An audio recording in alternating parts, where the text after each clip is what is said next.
Hello student, welcome to my channel Sarvan lecturer. अगर आप class 10th में हो और साइंस की तैयारी कर रहे हो तो ये वीडियो आपके लिए सबसे ज्यादा इंपॉर्टेंट है। मैं आपसे रिक्वेस्ट करता हूं कि इस वीडियो को आपको लास्ट तक देखना है, क्योंकि इस वीडियो में मैं ऐसे क्वेश्चंस बताने वाला हूं जो आपके बोर्ड परीक्षा में 100% आएगा। इस वीडियो में मैंने वही क्वेश्चन सेलेक्ट किया है जो बोर्ड परीक्षा में कई बार आ चुका है, कई बार बोर्ड परीक्षा में आ चुका है। वही क्वेश्चंस मैं इस वीडियो में बताने वाला हूं और मैं आपको बता दूं कि इस वाले बोर्ड परीक्षा में 100% इसमें से बहुत सारे क्वेश्चंस आएंगे ही। तो ये वीडियो बहुत ज्यादा इंपॉर्टेंट है।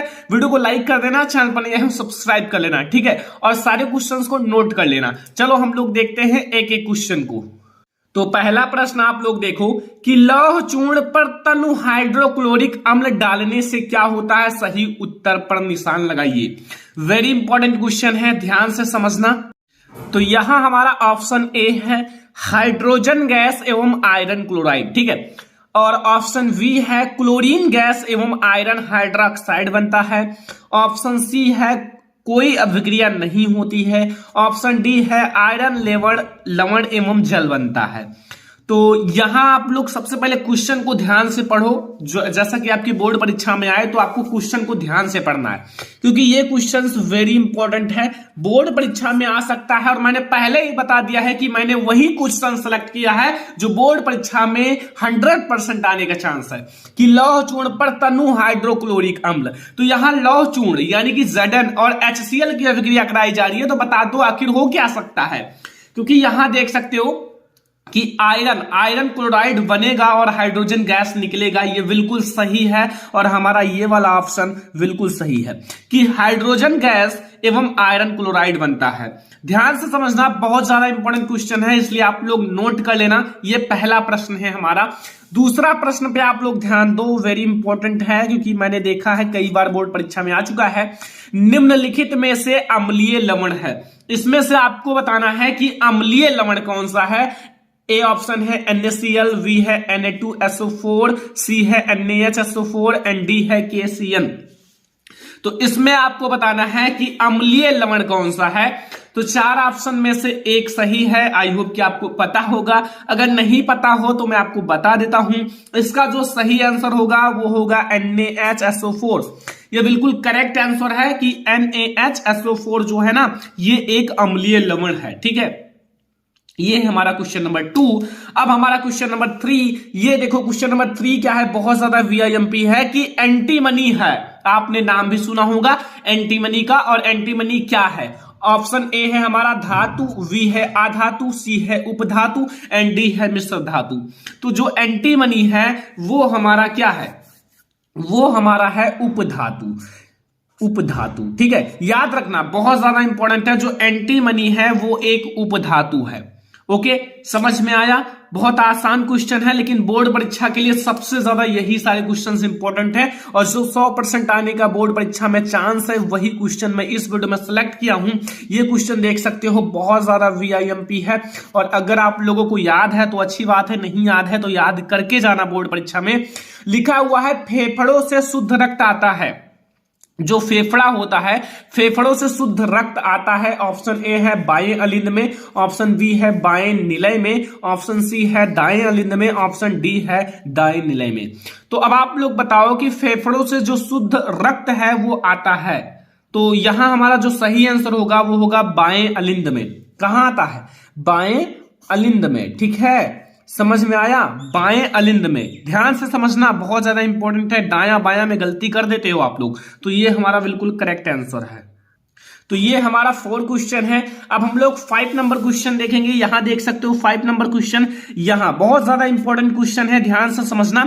लिखा हुआ है पराग कोश में होते हैं। जो पौधा होता है, जैसे फूल है, फूल जैसे आप लोग देखे होंगे गुड़हल का, उसमें जो पराग कोश होता है, पराग कोश के अंदर पाया जाता है जो, वो क्या होता है?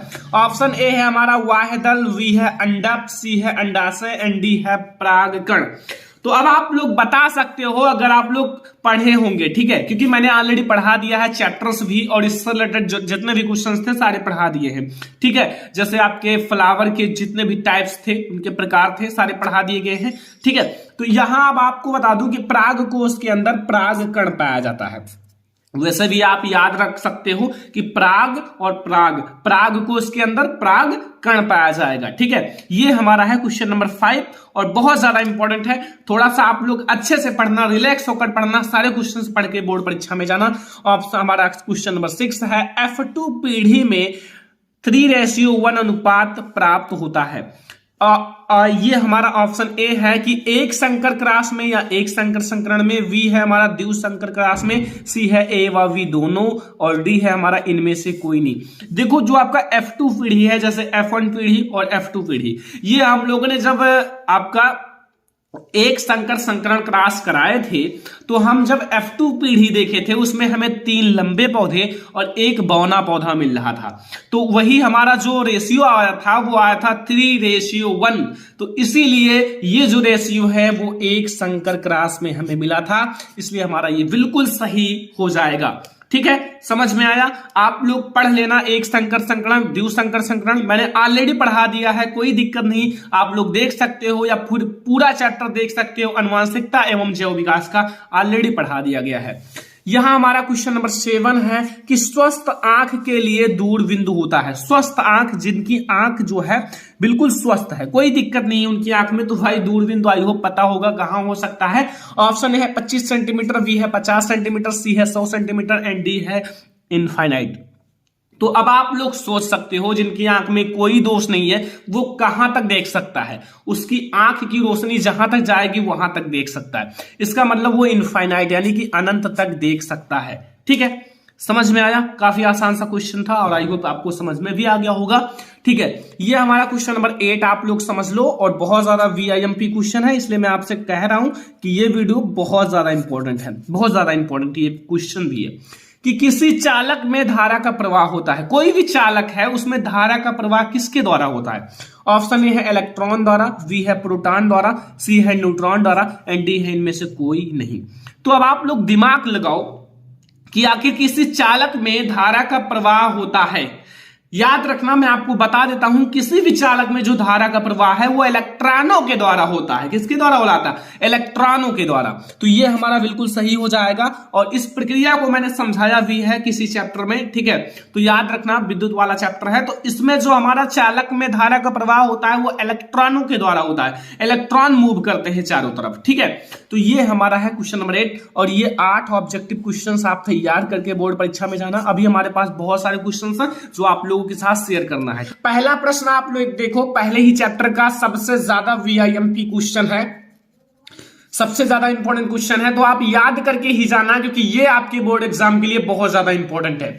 लिखा हुआ है वायु में जलाने से पहले मैग्नीशियम रिबन को साफ क्यों किया जाता है। आपको यह बताना है कि जब हम वायु में जलाने से पहले जो हमारा मैग्नीशियम रिबन है, ठीक है, मैग्नीशियम रिबन को साफ क्यों किया जाता है। ठीक है, तो बहुत आसान तरीके से आपको बताना है। सबसे पहले आप ये समझो कि मैग्नीशियम जो है ना वो वायु में क्या उपस्थित है? ऑक्सीजन उपस्थित है। तो मैग्नीशियम जो है ऑक्सीजन से अभिक्रिया करके मैग्नीशियम ऑक्साइड बना लेता है। अगर मैग्नीशियम ऑक्साइड बन जाएगा तो क्या होगा कि वो जल्दी जलेगा नहीं। ठीक है, लेकिन हमें तो उसे जलाना है, फिर हम उसे साफ कर लेते हैं। तो मैं आपको बताता हूं कैसे लिखना है कि मैग्नीशियम रिबन की सतह पर उपस्थित मैग्नीशियम ऑक्साइड क्या उपस्थित होता है? मैग्नीशियम ऑक्साइड की सतह को साफ करने के लिए दहन मतलब जलाने से पहले यानी कि दहन से पहले इसे रेगमाल से रगड़कर साफ कर लिया जाता है। ध्यान से समझना, बहुत आसान है कि मैग्नीशियम रिबन की सतह पर क्या उपस्थित होता है? Magnesium oxide. कैसे उपस्थित हो जाता है? ये जो मैग्नीशियम होता है वो वायु में उपस्थित मैग्नीशियम जो है ना वायु में उपस्थित ऑक्सीजन से अभिक्रिया करके मैग्नीशियम ऑक्साइड बना लेता है।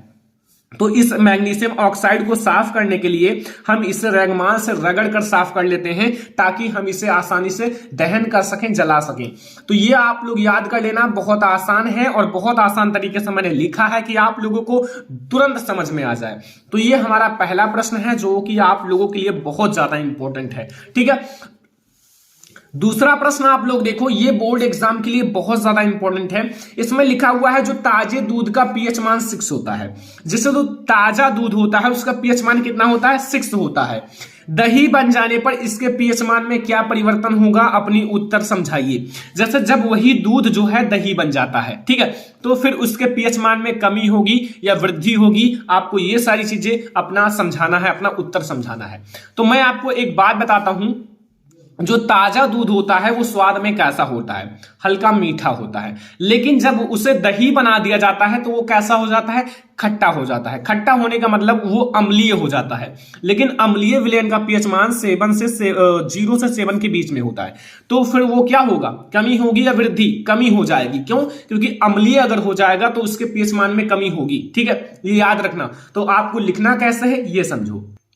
तो आपको लिखना है कि जो ताजा दूध होता है, ताजे दूध का पीएच मान 6 होता है, ये आपको पता है क्वेश्चन से। तो ताजे दूध का पीएच मान 6 होता है, परंतु दही बन जाने, ठीक है, परंतु दही बन जाने पर इसके पीएच मान, जो इसका पीएच मान है, में कमी होगी।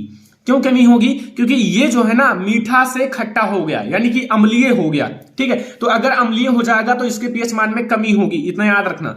तथा इसकी जो अम्लीय प्रकृति है वो बढ़ जाएगी, और जो इसकी अम्लीय प्रकृति है वो बढ़ जाएगी। ठीक है, इसकी अम्लीय प्रकृति बढ़ जाएगी। कैसे, इसकी जांच आप कर सकते हो। इसकी जांच हम इस तथ्य से कर सकते हैं कि जो ताजा दूध होता है वो कैसा होता है, मीठा होता है, परंतु दही बन जाने पर दही खट्टा होता है। अगर दही खट्टा होता है तो ये कम अम्लीय होता है, मतलब अम्लीय बहुत कम होता है, होता ही नहीं। लेकिन जो आपका दही बहुत ज्यादा अम्लीय होता है, सॉरी, दही आपका जो होता है ना बहुत ज्यादा अम्लीय होता है। लेकिन जो आपका ताजा दूध होता है ये अम्लीय नहीं होता, क्योंकि इसका पीएच मान 6 होता है। ठीक है, तो ये बहुत कम अम्लीय होता है, क्योंकि हल्का मीठा होता है। अम्ल जो होता है वो स्वाद में खट्टा होता है। तो यहां मैंने बहुत आसान तरीके से बताया कि ताजे दूध का पीएच मान 6 होता है, परंतु दही बन जाने पर इसके पीएच मान में कमी होगी, तथा इसकी अम्लीय प्रकृति भी बढ़ जाएगी। इसकी जांच हम इस तथ्य से कर सकते हैं कि जो ताजा दूध होता है मीठा होता है, परंतु दही जो होता है वो खट्टा होता है। ठीक है, ये हमारा है क्वेश्चन नंबर 2। अब हम लोग देखेंगे अगला क्वेश्चन, यानी कि क्वेश्चन नंबर 3। क्वेश्चन नंबर 3 पर अगर आप फोकस करो, बहुत ज्यादा इंपॉर्टेंट है, बोर्ड एग्जाम में कई बार पूछा गया है और इस बार भी पूछा जा सकता है कि जो धामन सोडा होता है, यानी कि धोने वाला सोडा, का रासायनिक नाम और अणुसूत्र बताना है। तो फिर इसका रासायनिक नाम और अणुसूत्र अगर आपको नहीं पता तो मैं आपको बता देता हूं कि जो धोने वाला सोडा है उसका रासायनिक नाम तथा अणुसूत्र क्या होता है। सबसे पहले अगर आपको रासायनिक नाम पता चल जाए तो आपको अणुसूत्र भी पता चल जाएगा। तो धामन सोडा जो होता है, धामन सोडा, ठीक है, धामन सोडा का पहले हम लोग रासायनिक नाम देखते हैं। का सभी का नोट्स बना लेना, इसको आपको बार बार रिवीजन करना है, ठीक है, ताकि आप लोगों को ये हमेशा याद रहे। रासायनिक नाम क्या होता है ये मैं आपको लिख देता हूं, सोडियम कार्बोनेट। ठीक है, क्या होता है, सोडियम कार्बोनेट। ओके, क्या होता है, सोडियम, धोने वाले सोडे का जो आपका रासायनिक नाम होता है वो होता है सोडियम कार्बोनेट। इतना तो आपको याद ही रहेगा, कोई दिक्कत नहीं रहेगा ना। तो सोडियम कार्बोनेट, ठीक है, इतना पता चला। तथा वह आपको अणुसूत्र भी बताना है, तो वह आप अणुसूत्र लिख दो कि आखिर इसका अणुसूत्र क्या होगा। तो इसका जो अणुसूत्र होगा वो आप याद रखना Na2, ठीक है, Na2 मतलब सोडियम CO3 से कार्बोनेट। लेकिन धोने वाला है तो यहां आपको 10H2O, यानी कि पानी की मात्रा बहुत ज्यादा करना है। क्यों, क्योंकि अगर आप किसी कपड़े को धोते हो तो पानी बहुत ज्यादा काम आता है, ठीक है, बहुत ज्यादा लगता है, तो इसलिए आपको यहाँ 10H2O कर देना है, पानी की मात्रा। ठीक है, तो ये होता है आपका इसका रासायनिक नाम और इसका अणुसूत्र। इसीलिए ये पूछा जाता है क्योंकि थोड़ा सा अलग है। ओके, तो इसका आपका रासायनिक नाम होगा सोडियम कार्बोनेट और इसका जो अणुसूत्र होगा वो Na2CO3 × 10H2O। याद हो जाएगा। ये हमारा है क्वेश्चन नंबर 3 और आप लोगों को समझ में आ गया होगा। अब हम लोग देखते हैं क्वेश्चन नंबर 4। क्वेश्चन नंबर 4 आप लोग देखो, बहुत ज्यादा इंपॉर्टेंट है, ये तो बहुत ज्यादा इंपॉर्टेंट है बोर्ड एग्जाम के लिए। लिखा हुआ है कापर के 2 प्रमुख अयस्कों के नाम व सूत्र लिखिए। जो कापर के 2 प्रमुख अयस्क हैं उनके नाम लिखना है और उनका सूत्र भी लिखना है। तो पहला आप समझो, पहला जो हमारा है वो है सल्फाइड एस्क, दूसरा है ऑक्साइड एस्क। देखो सल्फाइड एस्क जो होता है उसमें आपका यस आएगा, जैसे ये सल्फाइड यस आएगा, सल्फाइड एस आएगा। लेकिन ऑक्साइड में आपका ओ आएगा, ये ऑक्साइड। ठीक है, इतना आप याद रखना, बहुत आसान है। अभी मैं आपको बता देता हूं आखिर आप कैसे याद करोगे। ठीक है, यहां आपका सल्फाइड एस्क है, यहां आपका ऑक्साइड एस्क है, लेकिन सल्फाइड एस्क का आपका है कॉपर ग्लन्स, जिसका सूत्र होता है Cu2S। ठीक है, कॉपर ग्लन्स जिसका सूत्र आप याद रखना Cu2S। वह कॉपर पाइराइट, कॉपर पाइराइट का सूत्र होता है CuFeS2। ठीक है, याद रहेगा। और आपका ऑक्साइड एक्स में है क्यूपराइट है केवल, वो है Cu2O। ठीक है, ये सूत्र याद रखना, सूत्र भी आपको साथ में लिखना है Cu2O, Cu2O। ठीक है, यानी कि Cu की मात्रा 2 है और O 1 है, सिंगल है। तो ये आपको याद रखना है कॉपर के दो प्रमुख एस्क का नाम व सूत्र। ये बहुत ज्यादा इंपॉर्टेंट है, आप लोगों के बोर्ड एग्जाम के लिए बहुत बार पूछा गया है। ठीक है, 2011, 13, 15, 17, 18, 14, 16, 19 कई बार आ चुका है, तो हो सकता है बोर्ड एग्जाम में पूछा जाए। तो ये आपको क्वेश्चन नंबर 4 बिल्कुल समझ में आ गया, कोई कंफ्यूजन नहीं होगा। ठीक है, अब आप लोग एक क्वेश्चन देखो, ये एनसीईआरटी का बहुत ज्यादा इंपॉर्टेंट क्वेश्चन है। इसमें आपसे पूछ क्या रहा है कि आयनिक यौगिकों का गलनांक उच्च क्यों होता है।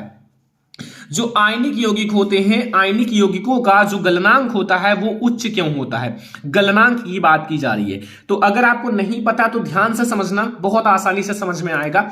सबसे पहले आपको यह समझना है कि आयनिक यौगिक जो होते हैं उनका गलनांक बहुत उच्च होता है। क्यों होता है इसका गलनांक बहुत ज्यादा उच्च, वो अभी समझ में आ जाएगा।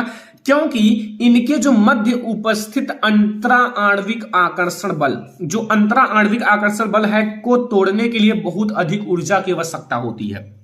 जब बहुत ज्यादा ऊर्जा की आवश्यकता होगी तो उसका गलनांक जो है ऑटोमेटिक बढ़ जाएगा।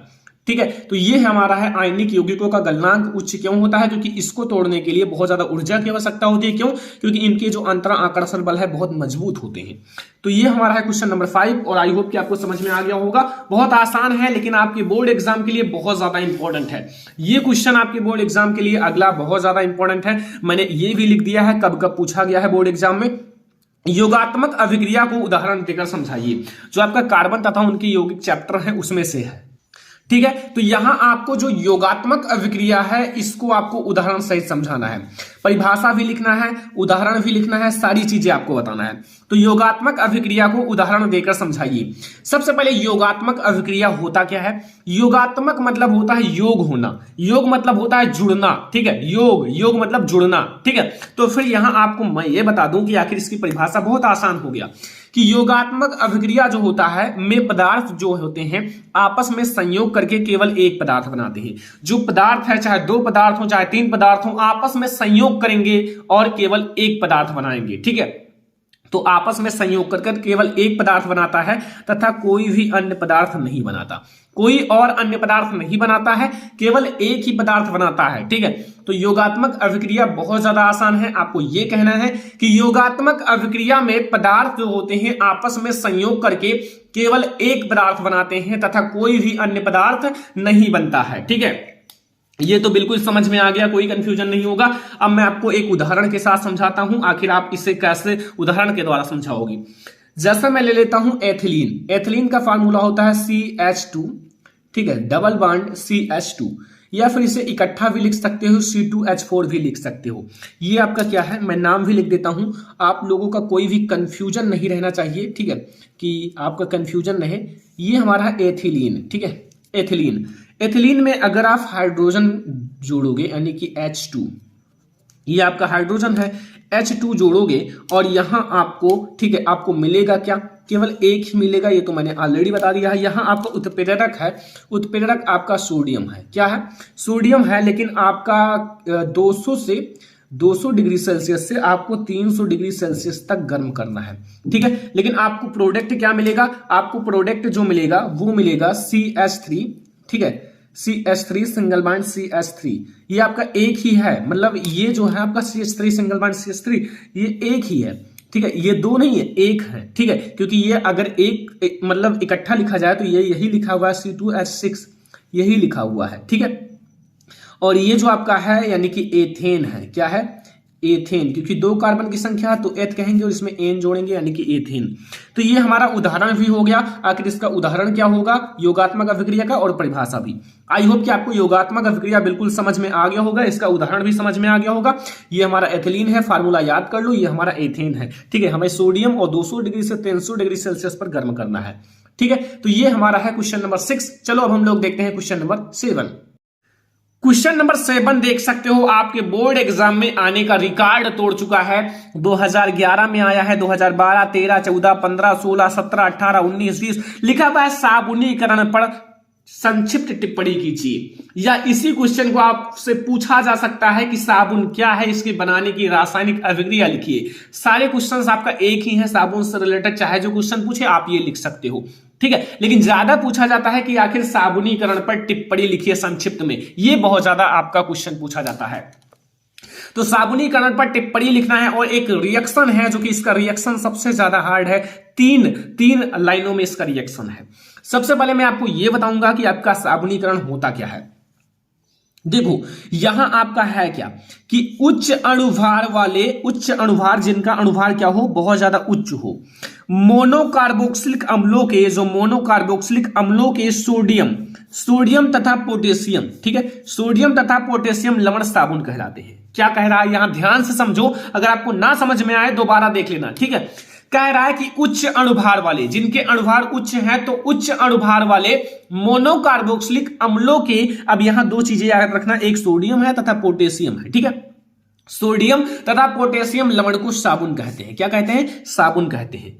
साबुन की परिभाषा केवल इतनी सी है, लेकिन अभी हमें थोड़ा सा और जोड़ना है क्योंकि हमें साबुनीकरण की परिभाषा देनी है। तो ये तेलों और वसाओं के तनु NaOH व KOH, ठीक है, NaOH या KOH द्वारा जल अपघटन से प्राप्त किए जाते हैं। इस क्रिया को साबुनीकरण कहते हैं। यहां आप लोग NaOH ले सकते हो या KOH, दोनों में से कोई भी लिख सकते हो, ले सकते हो, कोई दिक्कत नहीं, ठीक है। तो यही हमारा साबुनीकरण कहलाता है। समझ में आया कि उच्च अणुभार वाले मोनोकार्बोक्सिलिक अम्लों के सोडियम तथा पोटेशियम लवण आपके क्या कहलाते हैं? साबुन कहलाते हैं। और ये क्या होते हैं? तेलों और वसाओं के तनु NaOH या KOH द्वारा जल अपघटन से प्राप्त किया जाता है। इस क्रिया को साबुनीकरण कहते हैं। एग्जाम्पल के लिए यानी कि आपको रिएक्शन जो देना है वो आपको समझना बहुत ज्यादा जरूरी है। देखो साबुन बनाने की रासायनिक अभिक्रिया या फिर साबुनीकरण, सबसे पहले आपको ये लेना है कि आपको लेना है ट्राईएसिटरीन, ठीक है। आपको यहां लिखना है CH2, ध्यान से देखना ये रिएक्शन, CH2 फिर OCO, ध्यान से समझना, CH2OCO C17H35। फिर आपको एक सिंगल बॉन्ड लगाना है कार्बन के नीचे, फिर आपको लिखना है केवल CH, ठीक है। अब आपको पीछे जो दिया हुआ है ना वैसे लिख दो, ये CH फिर जो आपका दिया हुआ है OCO C17H35, ठीक है। फिर आप सिंगल बॉन्ड लगाओ, फिर आप जो ऊपर वाला लिखा हुआ है वही लिख दो, ठीक है। यहां CH2, ठीक है, OCO C17H35, ओके। इतना समझ में आया? कोई दिक्कत कोई कंफ्यूजन हो तो पूछ सकते हो, ठीक है। फिर यहां आपको प्लस का चिन्ह लगाना है, प्लस का चिन्ह लगाना है। फिर यहां आपको लेना है NaOH, यानी यहां आपको लेना है 3NaOH, याद रखना, ठीक है, 3NaOH लेना है। फिर आपको मिलेगा क्या? वो आपको मिलेगा, अभी आपको पता चल जाएगा। यहां मिलेगा जो हमें वो मिलेगा, सबसे पहले यहां आगे का CH2 लेना, यहां से CH2 लेना, ठीक है, CH2 लेना, फिर यहां से एक OH ले लेना, एक OH, फिर आप सिंगल बॉन्ड लगाना। यहां CH है केवल, तो ये CH केवल लेना और यहां से एक OH ले लेना। देखो भाई यहां आपके क्या है? 3 OH है क्योंकि मैंने आगे 3 लगा दिया। फिर आपको सिंगल बॉन्ड CH2 लेना है, फिर यहां आपको OH लेना है, ठीक है। ये सारी चीजें समझ में आई। अब आपका जो बचा है वही साबुन है। प्लस मैं आपको बता दूं, आपका जो साबुन मिलेगा वो क्या मिलेगा? वो आपको 3C17H35 आपका कितना है? 3 है। कैसे देख सकते हो? सभी के पीछे C17H35 है, तो इसलिए आपका 3C17H35 हो जाएगा। और C आपका OONA, यही आपका है साबुन, COONA। देखो Na भी 3 है, ये 3, और यहां मैंने 3Na कर दिया क्योंकि यहां आपका आगे 3 लगा दिया। अब यहां मैं सभी का नाम बता देता हूं कि आखिर है क्या। ये आपका है वसा लिख सकते हो, ठीक है, या फिर आप इसका एक और नाम लिख सकते हो। इसका आप लिख सकते हो क्या? इसका आप लिख सकते हो, ध्यान देना, ट्राईसिटेरीन, ठीक है, ये लिख सकते हो, ठीक है। एंड ये हमारा है, ये तो सभी लोग जानते हो, ग्लिसरॉल है। अगर आपको इतना नहीं पता तो फिर ये ग्लिसरॉल, ठीक है। ये आपको पता है, ये हमारा है सोडियम स्टेट या फिर साबुन, यही हमारा साबुन है। बस साबुन बनाने की यही विधि है। साबुनीकरण अगर आए तो आपको ये लिखना है सबसे पहले, और फिर आपको ये रिएक्शन लिख देना है। सबसे हार्ड जो आपका रिएक्शन है, और कुछ नहीं है इसमें, रिएक्शन सबसे ज्यादा हार्ड है, वही बच्चे देखकर घबरा जाते हैं। तो रिएक्शन आप याद कर लेना, बार बार रिवीजन करना। क्वेश्चन नंबर 8 है कि आधुनिक आवर्त सारणी नियम लिखिए। वेरी इंपॉर्टेंट है, देख सकते हो, आधुनिक आवर्त सारणी का नियम लिखना है। एक था मेंडलीव की आवर्त सारणी का नियम, एक है आधुनिक आवर्त सारणी का नियम। तो यहां जो आपको बताना है वो आधुनिक आवर्त सारणी का नियम बताना है। तो आधुनिक आवर्त नियम के अनुसार तत्वों के भौतिक तथा रासायनिक गुण उनके परमाणु क्रमांक के आवर्ती फलन होते हैं। ध्यान से समझना, यह है आधुनिक आवर्त सारणी का नियम। देखो, जो तत्वों के भौतिक तथा रासायनिक गुण होते हैं वो परमाणु क्रमांक के आवर्ती फलन होते हैं। लेकिन यही मेंडलीव जी ने क्या बताया था, मेंडलीव की आवर्त सारणी के नियम अनुसार तत्वों के भौतिक तथा रासायनिक गुण उनके परमाणु भार के आवर्ती फलन होते हैं। बस इतना चेंजेस है। मेंडलीव का कहा जाए तो वहां आप परमाणु भार कर देना, और अगर आधुनिक आवर्त सारणी कहा जाए तो यहां आप परमाणु क्रमांक कर देना। क्या करोगे, परमाणु क्रमांक। तो आधुनिक आवर्त सारणी ज्यादा इंपॉर्टेंट है, तो इसलिए मैंने आपको इसकी परिभाषा बता दी कि आधुनिक आवर्त सारणी के नियमानुसार तत्वों के भौतिक तथा रासायनिक गुण उनके परमाणु क्रमांक के आवर्ती फलन होते हैं। बस इतना याद रखना, बहुत आसान है, ठीक है, इतना आप याद रखना। ये सारे क्वेश्चंस आपके बोर्ड एग्जाम के लिए बहुत ज्यादा इंपॉर्टेंट है। बायोलॉजी का ये आपका इंपॉर्टेंट क्वेश्चन देखो, लिखा हुआ है कि स्वापोषी पोषण के लिए आवश्यक परिस्थितियों कौन सी हैं और उनके उत्पाद, जो उत्पाद क्या हैं, ठीक है, तो ये आपको समझना है। तो आवश्यक परिस्थितियां आपको पता होगा कि स्वापोषी पोषण के लिए कौन सी हैं। जो स्वयं भोजन बनाते हैं स्वापोषी पोषण होते हैं। तो स्वापोषी पोषण के लिए सूर्य का प्रकाश, जैसे पेड़ पौधे हैं उनके लिए सूर्य का प्रकाश बहुत ज्यादा इंपॉर्टेंट है, क्योंकि वो स्वापोषी पोषण होते हैं, स्वयं भोजन बनाते हैं। क्लोरोफिल भी बहुत ज्यादा इंपॉर्टेंट होता है। कार्बन डाइऑक्साइड CO2 भी बहुत ज्यादा इंपॉर्टेंट होता है, और जल। इतनी सारी चीजें उनके लिए इंपॉर्टेंट है। सूर्य का प्रकाश, क्लोरोफिल, कार्बन डाइऑक्साइड, जल आदि परिस्थितियों का होना आवश्यक है। ये सारी चीजों का होना आवश्यक है, और इनके उत्पाद जो हैं वो ऑक्सीजन है, या उपपौध कह सकते हो, कोई दिक्कत नहीं। ऑक्सीजन है, हाइड्रोजन है, कार्बोहाइड्रेट है, ये सारे इनके उत्पाद हैं जो बनते हैं, ठीक है। तो ये आपका है स्वापोषी पोषण के लिए आवश्यक परिस्थितियां और उनके उत्पाद, ठीक है। क्वेश्चन नंबर 9 है, जरूर आप पढ़ के जाना, बोर्ड एग्जाम के लिए बहुत ज्यादा इंपॉर्टेंट है। इसलिए मैं आपसे कह रहा हूं कि एक छोटा सा आप नोट्स बना लो, नोट्स बनाने के बाद आप उसका रिवीजन करो, बार बार आप उसे रिवीजन करो, ठीक है। तो अब हम लोग देखेंगे क्वेश्चन नंबर 10। क्वेश्चन नंबर 10 पर आप लोग फोकस करना। क्वेश्चन नंबर 10 जो हमारा है, इसमें आपसे कह क्या रहा है कि जाइलम तथा फ्लोएम में क्या अंतर है, स्पष्ट कीजिए। मैं आपको शॉर्टकट में बताता हूं जाइलम और फ्लोएम। सबसे पहले आप नाम से समझो, जा से होता है जाइलम, ठीक है, और फा यानी कि एफ से होता है फ्लोएम। एफ कह सकते हो इंग्लिश में। तो जा से होता है जाइलम, तो जा से होता है जल। एफ से होता है फ्लोएम, तो एफ से होता है फूड यानी कि भोजन। बस ये छोटा सा चीज याद रखना, आपको कोई दिक्कत नहीं होगा, कभी भी जाइलम और फ्लोएम में दिक्कत नहीं होने वाला है। जाइलम जो होता है, जाइलम ऊतक पौधों में जल का स्थानांतरण करता है। जाइलम किसका स्थानांतरण करता है, जल का स्थानांतरण करता है, जबकि पौधों में भोजन का स्थानांतरण फ्लोएम करता है। बस इतना सा तो याद करना है, नाम से भी स्पष्ट हो जाता है। फ्लोएम जो होता है वो भोजन यानी कि फूड का स्थानांतरण करता है, और जो जाइलम होता है वो जल का स्थानांतरण करता है। बस इतना आपको समझना है, पूरा आपका कॉन्सेप्ट बिल्कुल क्लियर हो गया, ठीक है। जाइलम और फ्लोएम में क्या अंतर है, तो आपको यह बताना है कि जाइलम ऊतक पौधों में जल स्थानांतरित करता है, जबकि पौधों में भोजन का स्थानांतरण फ्लोएम करता है, ठीक है।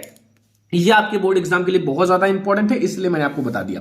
ये देखो, ये अंतर बोर्ड एग्जाम के लिए बहुत ज्यादा इंपॉर्टेंट है, इसलिए आप लोग जरूर तैयार कर लेना, ठीक है। आपसे रिक्वेस्ट है कि ये जरूर तैयार करके जाना कि रुधिर जो होता है, रुधिर और लसिका में अंतर स्पष्ट कीजिए। एक होता है रुधिर, एक होता है लसिका। तो रुधिर और लसिका, इन दोनों में क्या डिफरेंस है, क्या अंतर है, ठीक है। तो सबसे पहले आप समझो रुधिर में पहला, यह गहरे लाल रंग का तरल संयोजी ऊतक होता है। यह गहरे लाल रंग का तरल संयोजी ऊतक होता है। कौन, रुधिर गहरे लाल रंग का तरल संयोजी ऊतक होता है। लेकिन अगर यही बात की जाए लसिका में, तो यह रंगहीन तरल संयोजी ऊतक होता है। रंगहीन और तरल संयोजी ऊतक होता है। कौन, आपका जो लसिका है, देखो खून जो होता है, रुधिर जो होता है, वो आपको पता होगा कि गहरे लाल रंग का होता है। कहीं अगर आपका हाथ कट जाए कहीं भी तो बहुत गहरा लाल रंग का खून गिरता है, तो वही तो है आपका रुधिर या फिर खून, ठीक है, ब्लड। तो ये आपका है स्टूडेंट कि ये गहरे लाल रंग का तरल संयोजी ऊतक है और ये जो है रंगहीन तरल संयोजी ऊतक है। दूसरा कॉन्सेप्ट समझना कि रुधिर में लाल रुधिर कणिकाएं पाई जाती हैं, तो इसमें तो पाई ही जाएंगी क्योंकि ये लाल होता है, तो इसमें क्या पाया जाता है, लाल रुधिर कणिकाएं पाई जाती हैं। लेकिन लसिका में लाल रुधिर कणिकाएं नहीं पाई जाती। अगर इसमें लाल रुधिर कणिकाएं पाई जाती तो ये रंगहीन नहीं होता, ये भी लाल रंग का होता। तो इसीलिए जो रुधिर होता है उसमें लाल रुधिर कणिकाएं पाई जाती हैं, लेकिन लसिका में कोई भी कणिका नहीं पाई जाती, लाल रुधिर कणिका नहीं पाई जाती है, ठीक है, याद है। यहां जिसमें हीमोग्लोबिन होता है, ये आप याद रखना, थोड़ा सा पॉइंट है, जिसमें हीमोग्लोबिन होता है, ठीक है। यहां आप तीसरा समझो कि इसमें ऑक्सीजन अधिक मात्रा में होता है। इसमें क्या होता है, ऑक्सीजन अधिक मात्रा में होता है। किसमें, आपका रुधिर जो है उसमें ऑक्सीजन अधिक मात्रा में होता है, लेकिन लसिका में ऑक्सीजन कम मात्रा में होता है।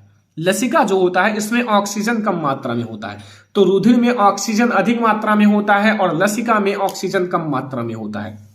बस एक और डिफरेंस समझो कि यह रुधिर वाहिनियों में परिसंचित होता है, तो रुधिर है तो रुधिर वाहिनियों में परिसंचित होगा। यह जो होता है लसिका वाहिनियों में परिसंचित होने के अतिरिक्त ऊतकों में ऊतक द्रव्य की तरह भी रहता है।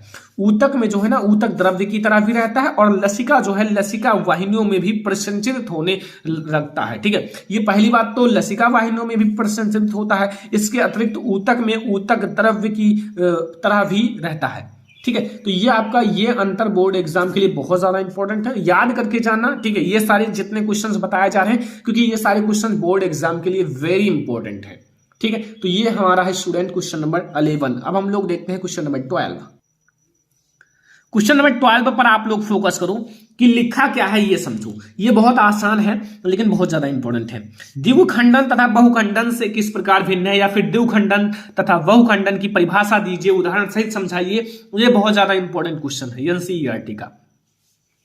द्विखंडन मतलब होता है दो खंडन, बहुखंडन मतलब होता है बहुत सारे खंडन, मतलब बहुत सारे खंड। तो सबसे पहले हम लोग ये समझेंगे कि द्विखंडन क्या होता है, ठीक है। द्विखंडन तो इस विधि द्वारा जो एक कोशिकीय जीव होते हैं, जिन जीवों में एक कोशिका होती है, तो इन विधि द्वारा एक कोशिकीय जीव दो भागों में विभक्त होता है। क्या होता है, दो भागों में विभक्त होता है, मतलब एक होता है तो एक वही दो भाग में हो जाता है, ठीक है। दो भागों में विभक्त होता है, प्रत्येक भाग नए जीव में विकसित होते हैं, और प्रत्येक भाग अगर दो भाग में विकसित हुए तो वही जीव, एक जीव दो भाग में विकसित होकर दो जीव बन जाता है, ठीक है। याद रखना कि इसमें एक ही जीव, एक कोशिकीय जीव टूटकर दो भागों में विभक्त हो जाता है और दोनों एक नए नए जीव का संतान होते हैं, नए नए जीव बन जाते हैं। तो द्विखंडन में आपको यह याद रखना है कि इस विधि द्वारा एक कोशिकीय जीव है दो भागों में विभक्त होता है और प्रत्येक भाग एक नए जीव में विकसित हो जाता है, ठीक है। ये हमारा है बहुत ज्यादा इंपॉर्टेंट क्वेश्चन। एग्जाम्पल के लिए आप लोग याद कर सकते हो अमीबा, ठीक है। अमीबा याद रखना, ठीक है। ये हमारा बहुत ज्यादा इंपॉर्टेंट क्वेश्चन है, अमीबा इसका एग्जाम्पल हो जाएगा। अगला है हमारा बहुखंडन। बहुखंडन में वही चीजें हैं जैसे इस विधि में एक कोशिकीय जीव अनेक भागों में विभक्त होता है। एक कोशिकीय जीव जो है अनेक भागों में विभक्त हो जाता है तथा प्रत्येक भाग नए जीव का निर्माण लेते हैं, यानी कि प्रत्येक भाग नए जीव में विकसित हो जाते हैं। जैसे उसमें दो खंड होता है था, इसमें एक नहीं दो नहीं बहुत सारे खंड हो जाते हैं और प्रत्येक नए जीव में विकसित हो जाते हैं। जैसे आपका है मलेरिया परजीवी, ये आपका है मलेरिया परजीवी, मलेरिया परजीवी, ठीक है। ये आप याद रखना, या फिर आप ब्रैकेट में लिख सकते हो प्लाज्मोडियम। क्या लिख सकते हो,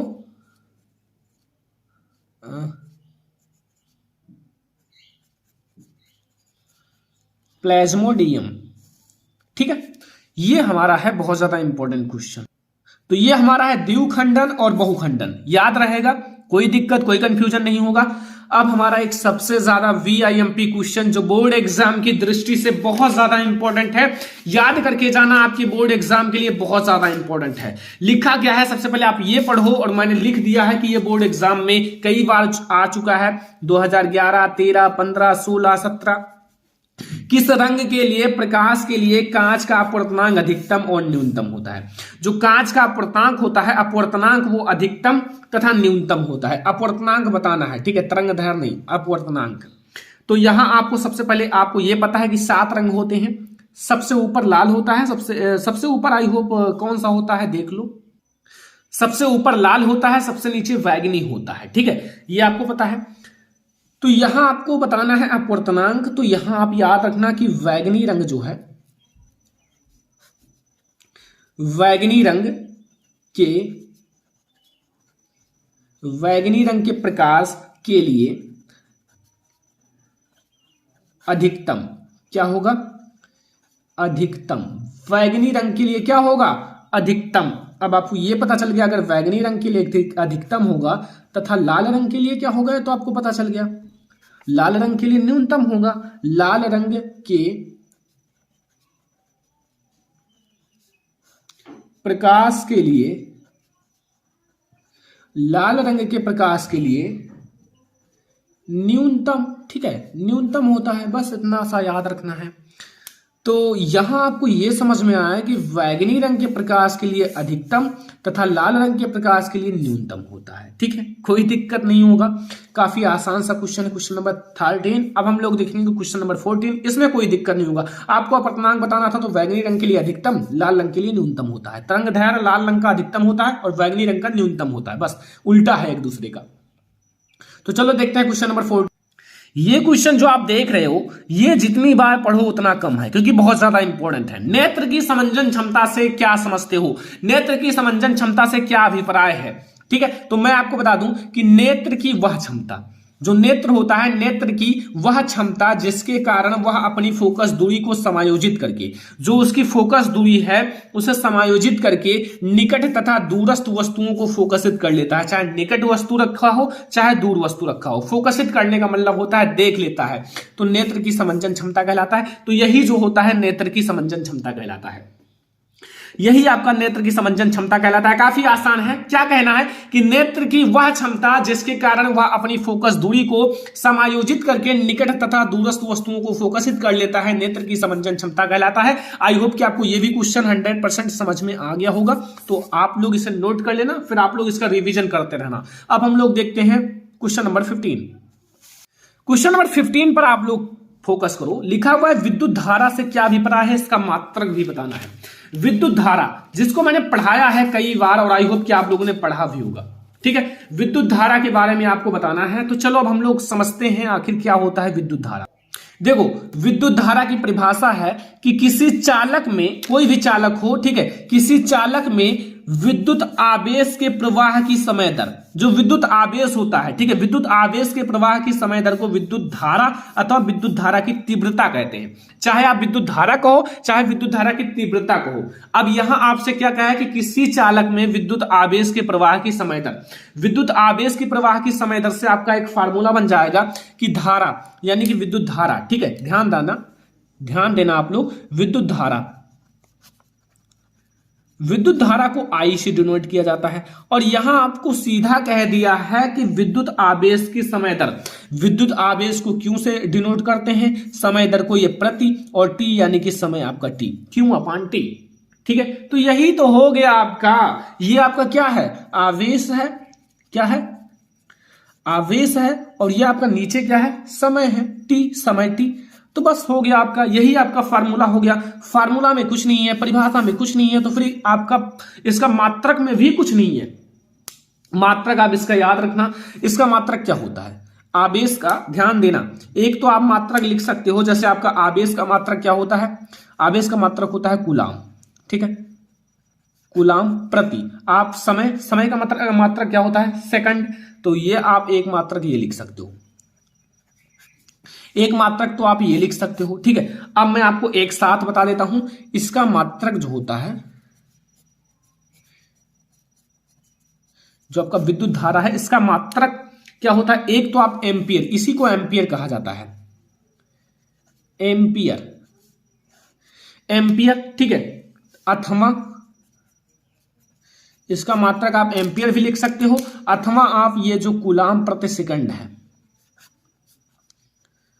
कूलाम प्रति सेकंड है, ठीक है, बस इतना सा आपको याद रखना है। अब आपसे एक बात पूछा जाए, ये कौन सी राशि है, आपको पता है ये जो है यह अदिश राशि है, इसमें कोई दिशा की जरूरत नहीं है स्टूडेंट, ठीक है, अदिश राशि है, यह एक अदिश राशि है। तो ये मैंने आज डिस्कस कर लिया 15 सबसे मोस्ट इंपॉर्टेंट क्वेश्चन जो बोर्ड एग्जाम के लिए सबसे ज्यादा इंपॉर्टेंट था, जो मैंने बहुत ज्यादा इंपॉर्टेंट जो क्वेश्चन है वही मैंने डिस्कस किया है, ठीक है, यहां आप लोग देख सकते हो। तो अगर आपको ये वीडियो पसंद आया हो, लाइक करना, शेयर करना अपने फ्रेंड्स के साथ, चैनल पर नए हो तो सब्सक्राइब कर लेना, ठीक है। अगर ऐसे ही सभी सब्जेक्ट की वीडियो चाहिए तो कमेंट करना, मैं आप लोगों को जरूर प्रोवाइड करूंगा, शेयर कर देना फ्रेंड्स के साथ, चैनल पर नए हो तो सब्सक्राइब कर लेना। चलो फिर मिलते हैं नेक्स्ट इंपॉर्टेंट वीडियो में, तब तक के लिए धन्यवाद।